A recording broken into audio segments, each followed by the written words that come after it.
ईश्वर ने कितने नियम बनाए हैं, कितने कानून बनाए हैं, लेकिन हम, आप और हर आम आदमी उन नियमों को रोज तोड़ते हैं। गाड़ी चलाते समय फोन पर बात करना सख्त मना होता है, लेकिन वो आदमी फोन पर बात किए जा रहा था, पहला नियम टूटा। नो पार्किंग में टेम्पो का पार्क होना, दूसरा नियम टूटा। वन वे में रॉन्ग साइड से टेम्पो का आना, तीसरा नियम टूटा। और इसका हश्र क्या हुआ? एक आदमी जो लंच के समय अपने घर परिवार, अपनी बीवी से मिलने जा रहा था, उसकी मौत हो जाती। मगर क्या ये मौत आम थी? क्या इस मौत को देखकर ऐसा नहीं लगता कि इस मौत के पीछे कोई सोची समझी साजिश थी? नो पार्किंग में टेम्पो का पार्क होना, वन वे में गलत साइड से उस टेम्पो का आना, खासतौर से तब जब बाइक वाला उसके बहुत ही नजदीक पहुंच चुका था। इस मौत को देखकर क्या ऐसा नहीं लगता कि इसके पीछे कोई सोची समझी साजिश थी? इसे देखकर कई सवाल मन में जन्म लेते हैं, इसके जवाब मिलेंगे, लेकिन सबसे पहले हम ये जानने की कोशिश करेंगे कि मरने वाला आदमी कौन था। नमस्कार दोस्तों, मैं कुणाल सिंह राजपूत एक बार फिर से आप सभी का आपके ही पसंदीदा शो प्यार में सावधान की एक नई कहानी में स्वागत करता हूँ। जाओ बेटा, बहू अपने कमरे में तुम्हारा इंतजार कर रही है। अम्मी, बहू तो आपकी हमारी पहली बेगम थी। उसके सिवा हम किसी और का अपने मन में ख्याल भी नहीं ला सकते। बेटे, काश तुम्हारे छोटे भाई ने हमारी बात मानकर निकाह कर लिया होता तो आज तुम्हें इस गम से गुजरना ना पड़ता। खुदा की इबारत कौन बदल सकता है? अब बिन माँ के बच्चे की परवरिश करने के लिए तुम्हें दोबारा निकाह करना पड़ा। दादी, हमें अम्मी की बहुत याद आ रही है। बेटा रियाज, आओ अम्मी के पास चले। वो बहुत ही अच्छी अम्मी है, बड़ा अच्छा ख्याल रखेगी तुम्हारा, बिल्कुल तुम्हारी अम्मी की तरह। आओ।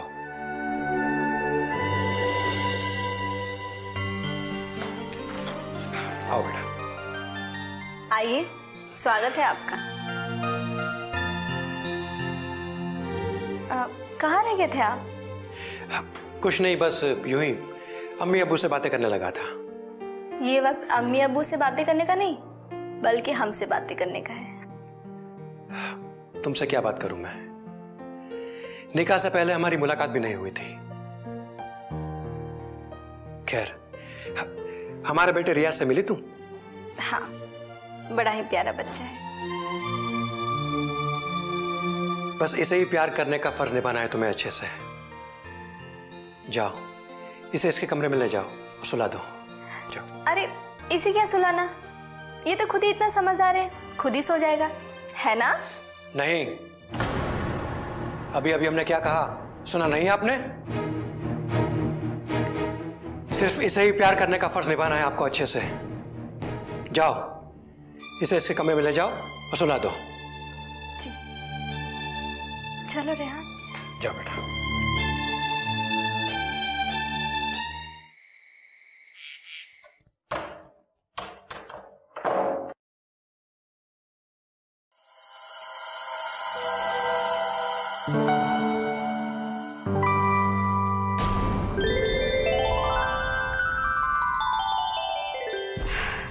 या खुदा, ये कैसी तकदीर है। ये तो इस बात पे अड़ गए हैं कि ये हमें इसलिए ब्याह कर लाए हैं ताकि हम इनकी उस मरहूम बीबी की औलाद को पाल सके। अरे, ब्याह के बाद हमारी भी तो कुछ ख्वाहिशें हैं, हमारी भी तो कोई जिंदगी है, अरे हमारी भी तो कुछ इच्छाएं हैं। या अल्लाह, क्या कसूर था हमारा? क्यों दी हमें ऐसी सजा? अगर हमें ऐसे बुढ़े के हाथ ही ब्याहना था तो क्यों बनाया हमें इतनी हंसी, इतनी खूबसूरत? अरे एक वक्त था जब मोहल्ले के सारे लड़के हम पे फिदा थे। एक ने तो हमारे लिए जान तक देने की कोशिश की, पर हमने कभी किसी को भी तवज्जुह नहीं दी। शायद उन्हीं गुनाहों की सजा भुगत रहे हम इस उम्र दराज इंसान से निकाह करके। काश किसी नौजवान का प्यार स्वीकार कर लिया होता हमने, तो आज हमें इस तरह से अपनी जवानी पर तड़पना ना पड़ता।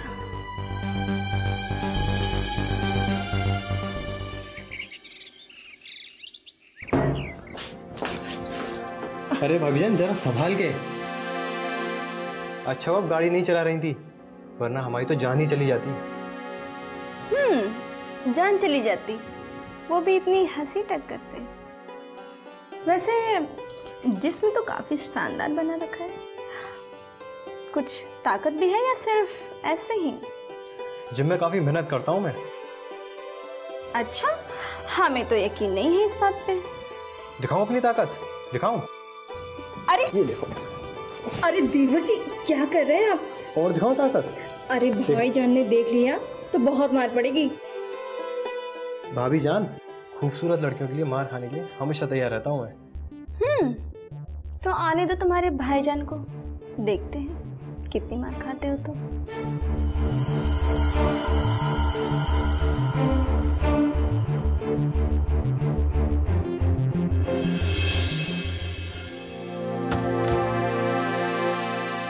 देवर जी ये लीजिए ना दूध। भाभी जान अभी मन नहीं है। अरे पी लीजिए ना, नहीं पियेंगे तो ताकत कहाँ से आएगी? और फिर आप हमें दोबारा गोद में कैसे उठाएंगे? अगर जान की बात है तो ताकत की हमसे ज्यादा जरूरत आपको है। तो एक काम करिए, ये दूध आप पी लीजिए। अच्छा, तो आपको लगता है कि हमारे जिसमें ताकत नहीं है? हाँ? अरे भाभी बताओ, क्या कर बताओ, भाभी जान, ताकत नहीं है। भाभी जान क्या कर भाभी जान, क्या कर भाभी जान, भाभी जान क्या भाभी जान। देवर जी हटिए ना, क्या कर रहे? नवाज, ये क्या बदतमीजी है? भाईजान देखिए ना अली साहब, आप जब भी नहीं होते ना तो मुझे हाथ लगाने का बहाना ढूंढते रहते हैं। नवाज, शर्म नहीं आती तुम्हें? माफी मांगो, माफी मांगो भाभी जान से। अरे भाईजान बात तो सुनिए। नवाज, हमने कहा माफी मांगो, वरना अली साहब जाने दीजिए ना। आपने कहा था ना कि अभी तक ये बच्चा है, तो शायद ये उनके बचपना ही होगा। छोड़ दीजिए। फिर भी माफी मांगे, माफी मांगो। भाभी जान माफ कर दीजिए, आइंदा से ऐसी गुस्ताखी नहीं होगी। ध्यान रहे नवाज, दोबारा ऐसी गुस्ताखी हम बर्दाश्त नहीं करेंगे। चलो रेहाना।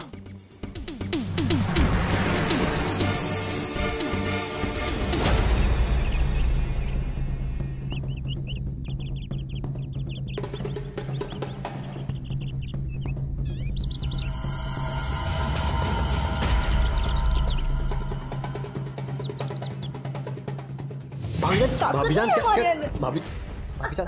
देवर जी हटिए ना, क्या कर रहे? हमने कहा माफी मांगो, वरना अली साहब जाने दीजिए ना। आपने कहा था ना कि अभी तक ये बच्चा है, तो शायद ये उनके बचपना ही होगा।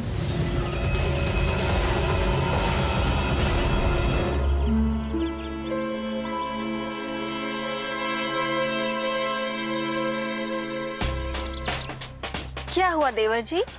अरे भाभी जान आप यहाँ? क्यों, हम यहाँ नहीं आ सकते क्या? क्यों नहीं आ सकते? यहाँ जो कुछ भी है सब आपका ही तो है। सब? जी हाँ। और तुम भी? क्या मतलब? मतलब तुम तो एक ही डांट में चुप हो गए। हमें तो लगा था कि तुम चुप चुप के, हमारा मतलब तुम जो चाहो वो कर सकते हो।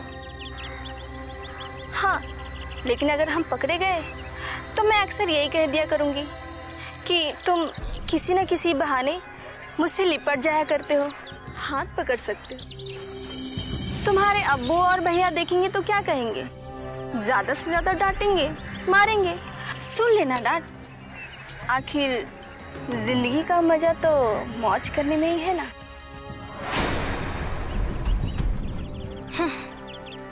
बड़े भाई की तो उम्र हो गई है, उनसे तो कुछ होता जाता है नहीं। हाँ, लगता है छोटे भाई की जवानी भी किसी काम की नहीं है।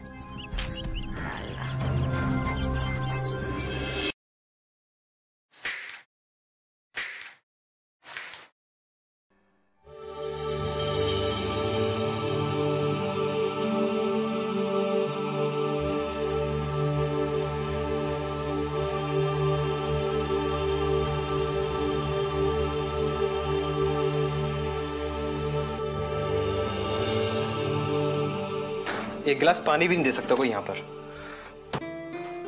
अरे देवा जी, मैं देती हूँ ना,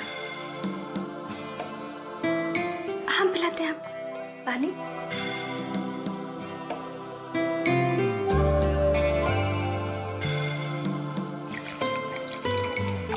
ये लीजिए ना।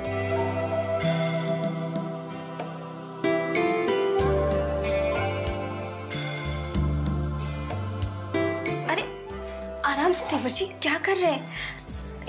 ये गिरा लिया आपने।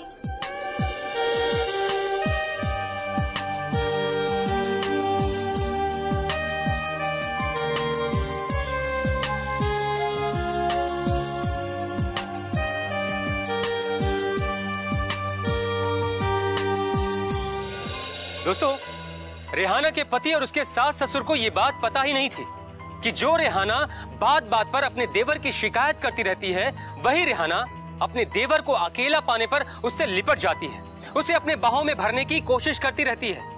और अगर गलती से किसी ने देख भी लिया तो उसके देवर ने ऐसा किया, उसके देवर ने वैसा किया, ये कहती रहती है। आखिर उसका देवर कब तक शांत रहेगा? कब तक अपने भाई की डांट सुनेगा वो? एक दिन उसने कह ही दिया।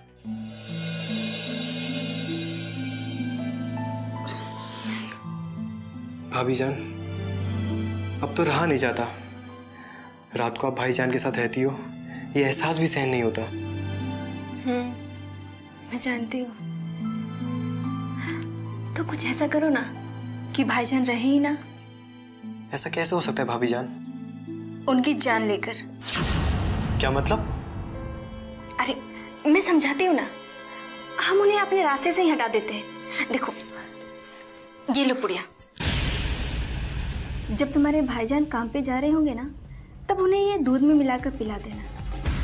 और जब वो घर लौटने लगेंगे तो रास्ते में ही उन्हें नींद आने लगेगी और उनके बाइक का एक्सीडेंट हो जाएगा और इस तरह उनका किस्सा भी खत्म हो जाएगा और इस किस्से में कहीं तुम्हारा नाम भी नहीं आएगा।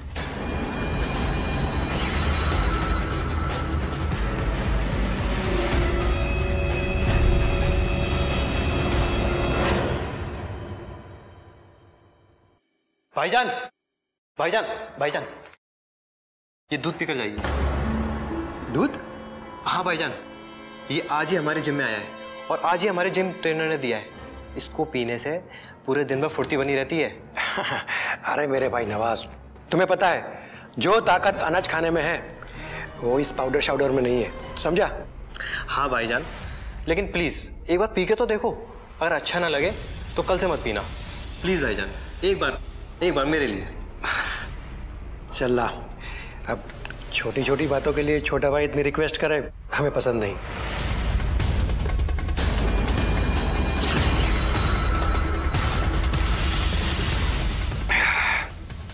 ये ले, खुश?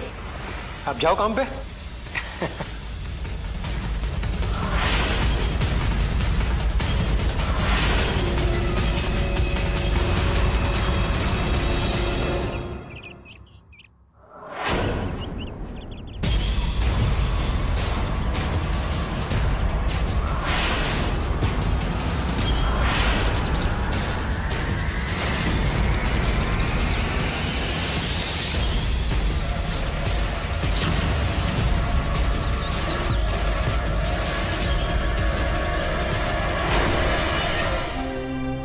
क्या हो गया?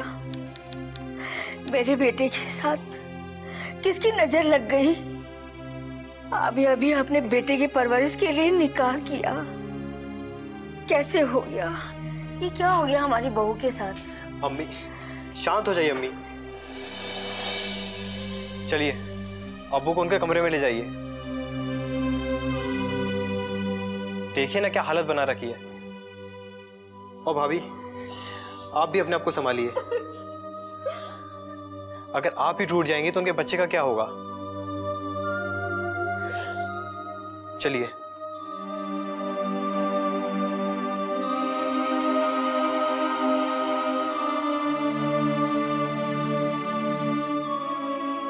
आओ रियाज, हमारे बच्चे, चलो हमारे कमरे में।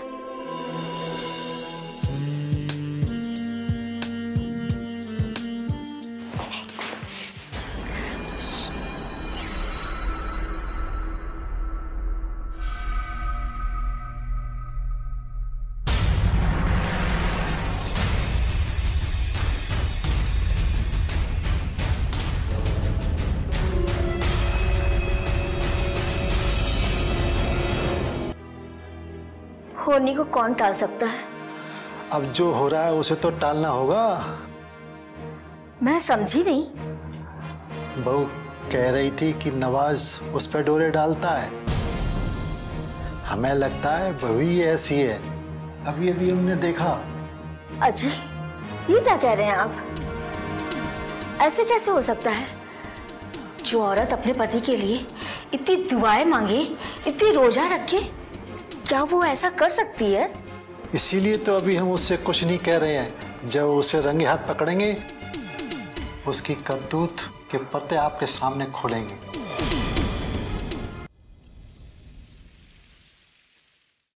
बहू, रेहाना बहू, जी अबू। कहाँ जा रही हो? वो हम गला सूख गया है, पानी पीने जा रही थी? हाँ, पानी पीने जा रही थी। हमारे लिए भी एक गिलास ले आओ। जी अबू।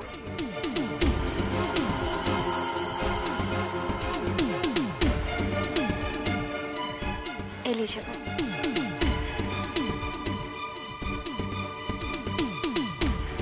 बहू, कहाँ जा रही हो? वो मैं अपने कमरे की तरफ कमरे में जा रही थी। तुम्हारा कमरा तो इधर है। हाँ हाँ अबू। तुम तो पानी पीने जा रही थी। गला सूख रहा है, लगता है परेशान हो। ये लो, पानी पी लो। नहीं अबू, मैंने पी लिया, आप पीजिए ना। लगता है प्यास बुझ गई।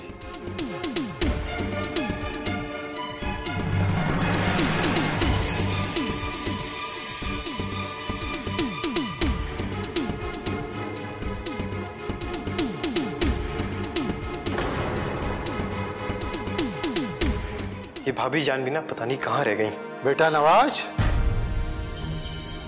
अब्बू, आप यहाँ? वही तो हम सोच रहे हैं, इतनी रात तुम यहाँ बहू की कमरे की तरफ। अरे नहीं, वो हाँ मैं दवाइयाँ देने जा रहा था भाभी जान को। कोई जरूरत नहीं है, वो सो चुकी है। दवाई तो आराम करने के लिए होती है, वो आराम कर रही है। जाओ तुम भी अपने कमरे में सो जाओ। खड़े क्यों? जाओ अपने कमरे में सो जाओ।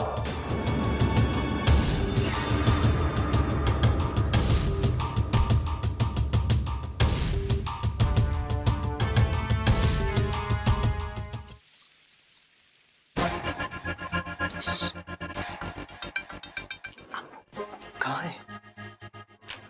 अरे हम आपके कमरे में आ रहे थे ना, तो उनकी वजह से ही नहीं आ पाए। हम भी। आपको पता है, हम जब भी आपके कमरे में आने की कोशिश करते हैं ना, तो अब्बू जान हमें किसी ना किसी बहाने से रोक लिया करते हैं। अब्बू ने कई बार ऐसा मेरे साथ भी किया। लगता है उन्हें हम पर शक हो गया है। या अल्लाह। अगर ऐसा रहा रहा ना, तो हम कैसे मिलेंगे? मैं तो अब तुम्हारे बगैर एक रात भी नहीं रह सकता। एक रात? हम तो आपके बिना एक पल भी नहीं रह सकते। तो फिर कैसे मिलेंगे रिहाना? वही तो, अब्बू की इतनी उम्र हो गई है, एक पैर कब्र में लटकाए बैठे। अब तो उन्हें आराम करना चाहिए ना। अगर हम उन्हें ये बात समझाएंगे तो उन्हें हम पर और शक हो जाएगा। इसका एक ही इलाज है। क्या? ये लो पुड़िया। जिस तरह तुमने हमें अपना बनाने के लिए अपने भाईजान को इसे पिलाया था ना, वैसे ही अब्बू को भी पिला देना। और वैसे भी अब्बू की तो उम्र हो गई है, वो हमारी इस ऐश भरी जिंदगी में टांग अड़ा रहे हैं। इसके पीने से अब्बू को नशा आ जाएगा, और अगर वो सीढ़ियों से चढ़े छत पे तो अपने आप ही गिर जाएंगे। और लोगों को तो यही लगेगा ना कि बेचारे बुढ़े थे, उम्र हो गई थी, घुटनों में दर्द था, बस गिर के मर गए होंगे। और इस तरह से हमारा काम भी हो जाएगा और तुम्हारा नाम भी कहीं नहीं आएगा। तो फिर समझो, हमारे रास्ते का कांटा हमारे अब्बू इस दुनिया से गए।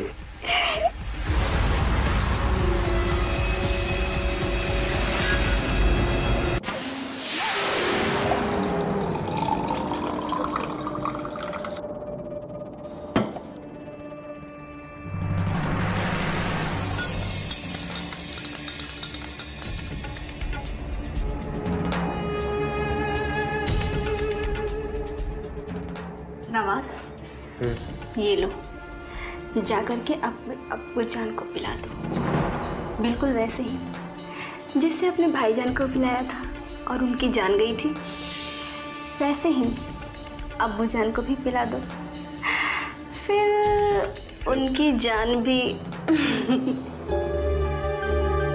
अब्बू, अब्बू, ये लीजिए दूध। ये कोई हमारी उम्र है दूध पीने की? अब्बू, ये सिर्फ दूध नहीं है, इसके अंदर पाउडर है और हमारे जिम के इंस्ट्रक्टर ने बताया है इसको पीने से हड्डियों का दर्द बिल्कुल गायब हो जाता है। आपके घुटनों में दर्द रहता है ना, तो पी लीजिए। ऐसी कौन सी कमाल की दवा है ये? आप पीजिए तो सही, सबको पता चल जाएगा इसके कमाल के बारे में। अच्छा ला, इतना कह रहा तो पी लेता हूँ।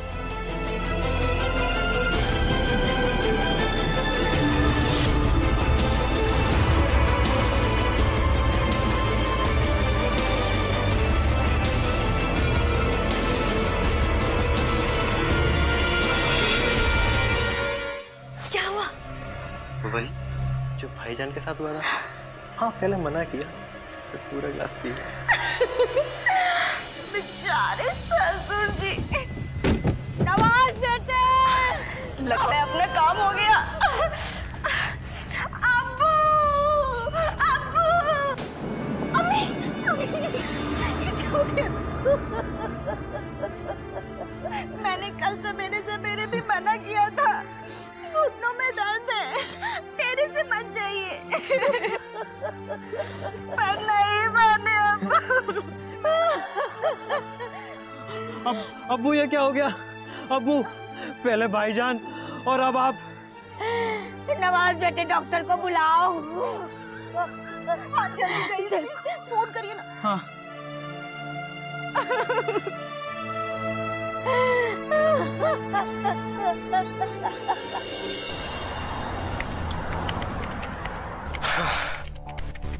कितनी आजादी लग रही है, कितना सुकून महसूस हो रहा है।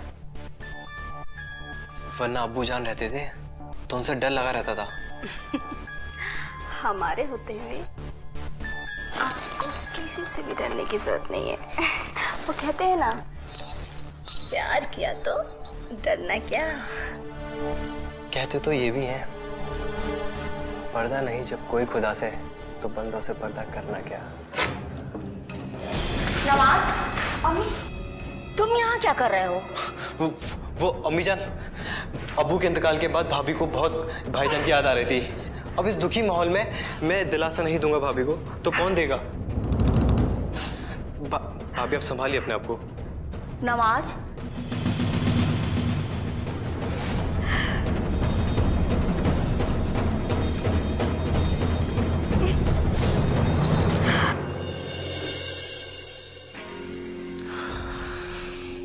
अम्मी ने देखा तो नहीं?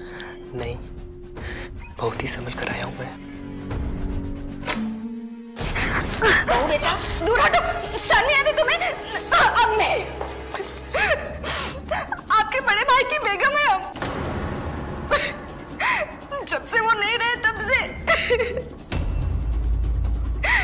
क्या करे अम्मी, ना ही तो हम इन्हें चिल्ला सकते और ना ही कुछ बोल सकते। घर की इज्जत का सवाल है, लोग तरह तरह की बातें बनाने लगेंगे। हमें बचा लीजिए अम्मी। नवाज, तूने सुना बहू क्या कह रही है? अगर तू अब बेचारी बहू के आसपास भी दिखा ना तो तुझे मैं पुलिस के हवाले कर दूंगी।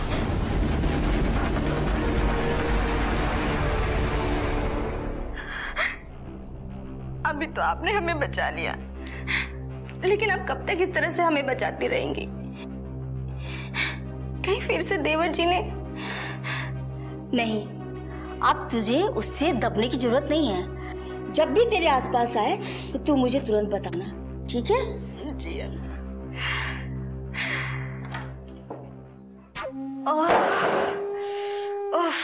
ये सास, ये बुढ़िया भी ना, इसको अपने कमरे में जाकर आराम करने को नहीं होता है, रात भर घूमती रहती है। यहाँ? अरे अम्मी आ गई तो क्या मिले ही नहीं? धीरे धीरे धीरे। अम्मी का क्या है? अम्मी तो रात भर घूमती रहती है, तो क्या मिले ही नहीं? मिल सकते हैं, मिलेंगे ना। आप रुको, मैं कुछ सोचती हूँ।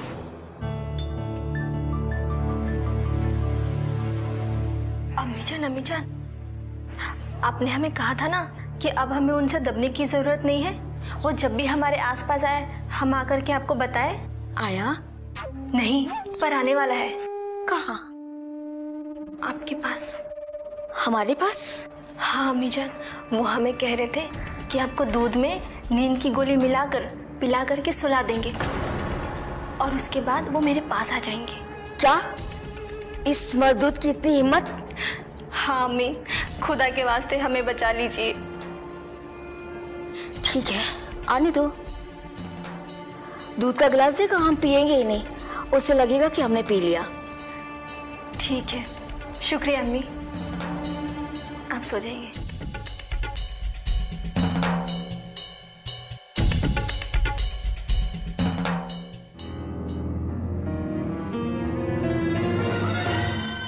जी लो और जाकर के अम्मी को पिला दो और इसके बाद मेरे बेडरूम में। इसमें दवा तो मिला दी है? हाँ पापा, मिला दिया। और ये लो पुड़िया, इसे कल रात को भी फिर से मिला देना और उसके बाद फिर से हमारे रूम में आ जाना। अब तो हमारी सारी रातें रंगीन हो गई हैं। तुम बस इंतजार करो, मैं बस यूं गया और यूं आया। अभी माँ को सुला कराता हूँ।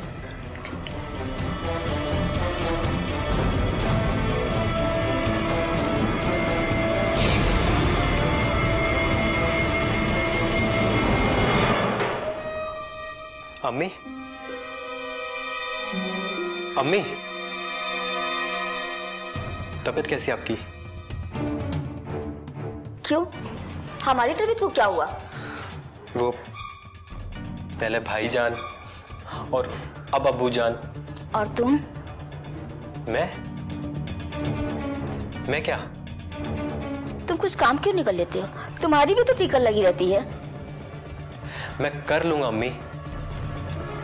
भाईजान और अब्बूजान मेरे सुखी रहने का बंदोबस्त करके गए हैं और आप अपना ख्याल रखिए। ये लीजिए, ये पी लीजिए। अम्मी जान, हमारे जिम के इंस्ट्रक्टर ने बताया है कि इस पाउडर को पीने से हड्डियां मजबूत होती हैं। एक सांस में पी जाइए। एक सांस में तो नहीं पी पाऊंगी, पर धीरे धीरे पी लूंगी। जी अच्छा।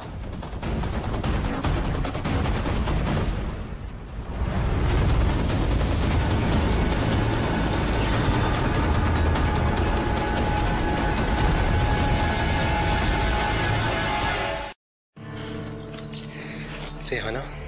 ओहो, क्या बात है? भाभी जान से सीधे रेहाना? अरे वो तो समाज के लिए हो भाभी जान, वरना बंद कमरे में तो मेरी जान हो ना। अच्छा।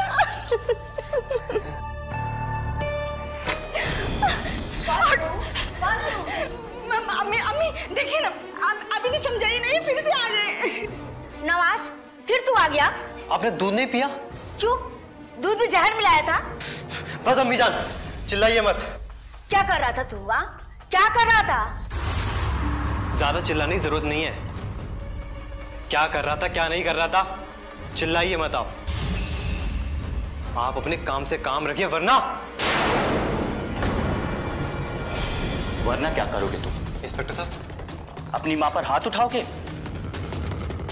हाथ और लात कैसे उठाते हैं अब हम तुझे बताएंगे। इंस्पेक्टर साहब, आप मुझे किस इल्जाम में गिरफ्तार कर रहे हैं? राह चलती लड़की से कोई बदतमीजी करता है तो पुलिस उसे गिरफ्तार कर सकती है। ये कानून तो तुमको पता है ना? और तुमने मेरी आंखों के सामने अपनी उस मां को धमकी दी है जिसने तुम्हें जन्म दिया, और पूछते हो किस जुर्म में गिरफ्तार कर रहे हो? अम्मी जान, आप कुछ बोलिए ना। अब अम्मी कुछ नहीं कहेगी, अब जो कहना होगा हम कहेंगे। तूने अपनी मां को नींद की दवा मिलाकर दूध में पिला दिया और अपनी भाभी के साथ जबरदस्ती कर रहा था। भाभी जान, कहां है वो दवाई? हवलदार। Yes sir. तलाशी लो इसकी।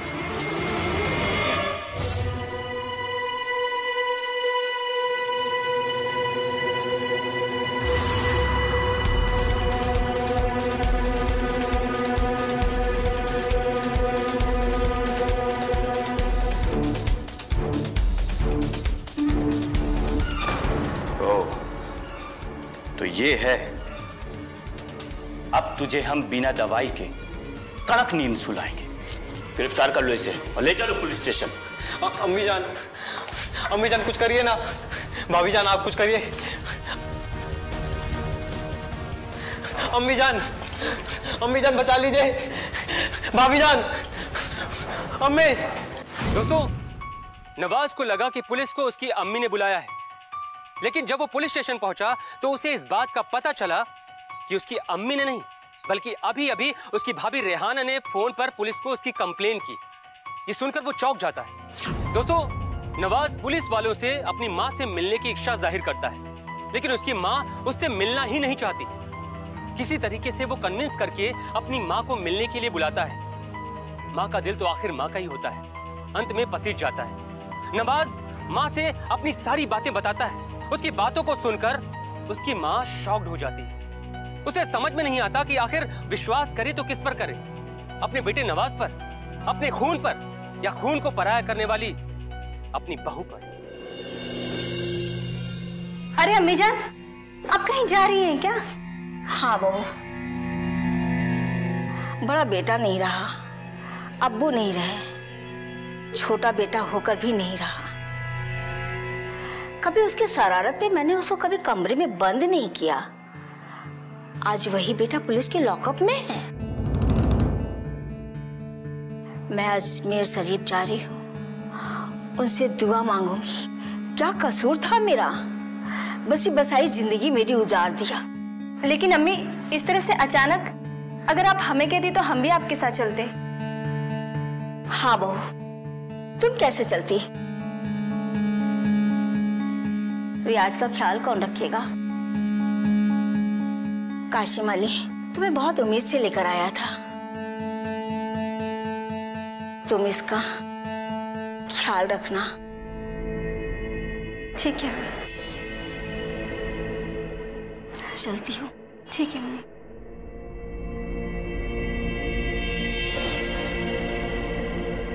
बेटा, तुम अपने कमरे में जाके पढ़ाई करो, मैं अपना काम करके आती हूँ, ठीक है?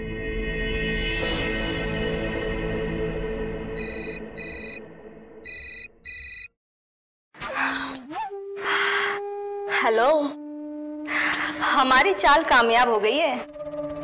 हाँ, वो बुड्ढी सास है ना, 2-4 दिन के लिए अजमेर शरीफ गई है।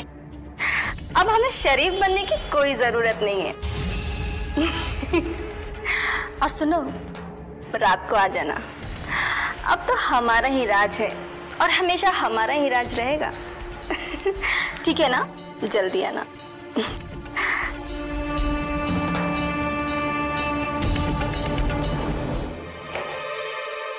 रेहाना।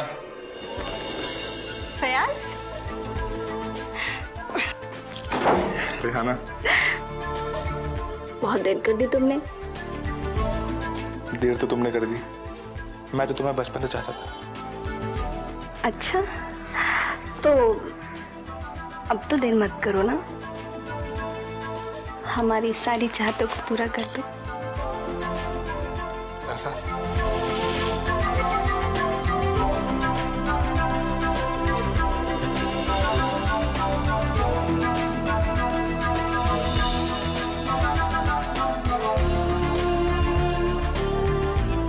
अब यहाँ कोई नहीं है, अगर है तो बस तन्हाई। ओ अम्मी, तो नवाज और उसके अब्बू सही कहते थे, कमी बेटे में नहीं तुझ में है, तुझ में। ओह, तो आपने हमसे झूठ कहा? आप अजमेर शरीफ गई ही नहीं। अगर चली जाती तो सच्चाई सामने कैसे आती? फयाज, कोई बात नहीं रेहाना,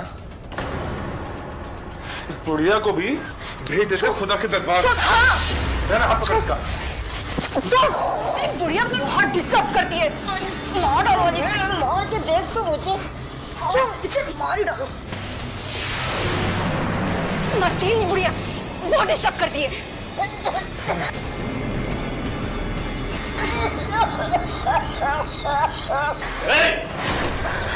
क्या कर रहे हो लोग? इंस्पेक्टर साहब, मैंने कुछ नहीं किया। अब ये नहीं, तुम दोनों जाओ, गिरफ्तार कर लो इन दोनों को। अब कुछ नहीं किया, मैंने कुछ नहीं किया। बता दो सर। सीधे खड़े रहे।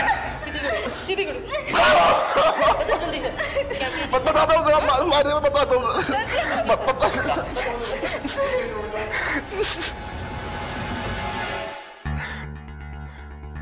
सर हम बचपन से रिहाना को चाहते थे, उससे बहुत प्यार करते थे सर, मगर सर उसने कभी हमारे प्यार को तवज्जो ही नहीं दी। सर यहां तक कि हम रिहाना के लिए अपनी जान भी कुर्बान करने के लिए तैयार थे। सर उस दिन हमें बहुत बुरा लगा जब हमें पता चला कि इसकी शादी एक उम्र दराज आदमी के साथ होने जा रही है। उस रात सर हम उससे मिलने भी गए थे, हमारी बातें भी हुई थी। सर मैंने इसे कहा था कि तुम्हें मेरे प्यार की अहमियत तब पता चलेगी जब तुम्हें तुम्हारे बूढ़े शौहर से वो प्यार नहीं मिल पाएगा। और वही हुआ। हमारे बुढ़े से शौहर को थक कर सोते हुए देखकर हमारी उमंगें अंगड़ाइयां लेने लगी। फिर मुझे फयाज की मोहब्बत याद आई और हमने उसे मिलने के लिए बुलाया।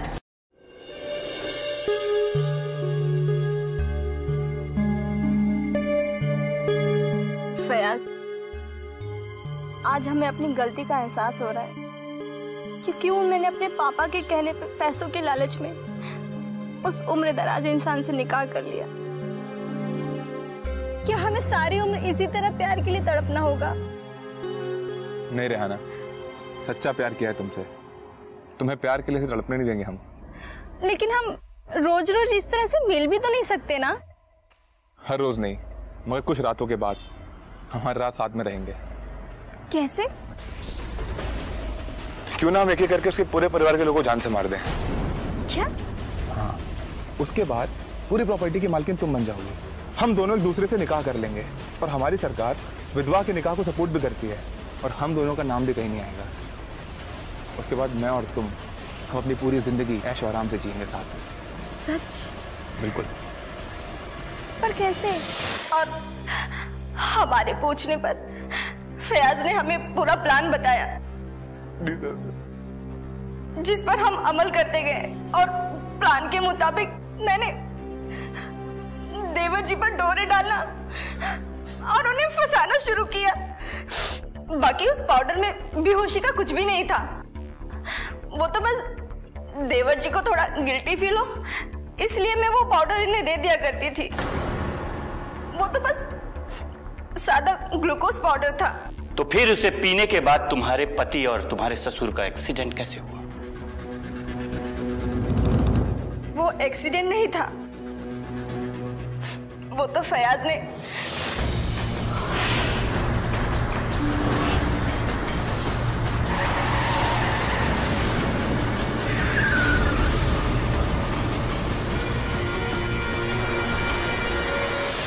उसके बाद मेरे कहने पर नवाज ने अब्बू को पाउडर वाला दूध पिलाया और अब्बू छत पर गए थे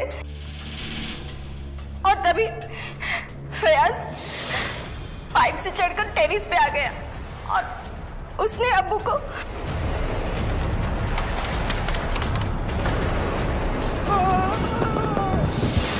और देवर जी यही समझते रहे कि उन्होंने अपने अब्बू और भाईजान को मारा है।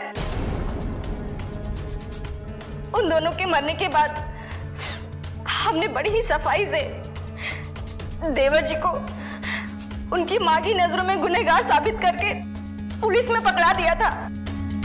हमारा तो सारा रास्ता साफ हो गया था, बस रह गई थी तो ये बुढ़िया। इसे तो हम जब चाहे तब ठिकाने लगा सकते थे। मगर तुम्हारी एक छोटी सी गलती की वजह से तुम्हारे देवर की बातों पर यकीन करना पड़ा। कैसी गलती? तुम्हारे ससुर के पोस्टमार्टम रिपोर्ट में यह साफ पता चल गया था कि घुटनों के दर्द के कारण या पैर फिसलने के कारण उनकी मौत नहीं होती। और मैं तभी समझ गया कि ये गिरे नहीं बल्कि गिराए गए। और मैंने तभी तुम्हारी सास को अलर्ट कर दिया था। देवर को तो हम इसलिए पकड़ कर लेकर आए थे ताकि तुम्हें यकीन हो जाए कि तुम्हारा प्लान सक्सेस हो गया है। हवलदार, ले जाओ इन्हीं लोगों पे। दोस्तों, कभी कभी अपने से बहुत ही छोटी उम्र के इंसान के साथ जिंदगी बसाने से एक जिंदगी के साथ साथ कई और जिंदगियां उजड़ जाती हैं। इसीलिए अपनी जिंदगी से जुड़े हुए फैसले लेने से पहले हमें यह सोचना चाहिए कि हमारी जिंदगी के साथ साथ हमसे जुड़ी जिंदगियों पर इसका क्या असर पड़ेगा। दोस्तों, इन्हीं बातों को ध्यान में रखकर अगर हम अपनी जिंदगी से जुड़े फैसले लें तो ना तो हमारी अपनी जिंदगी बर्बाद होगी और ना ही हमसे जुड़े दूसरे लोगों की। इसीलिए तो कहते हैं कि प्यार ही जिंदगी है, प्यार ही बंदगी है। जिए प्यार में और रहे प्यार में सावधान। प्यार में सावधान।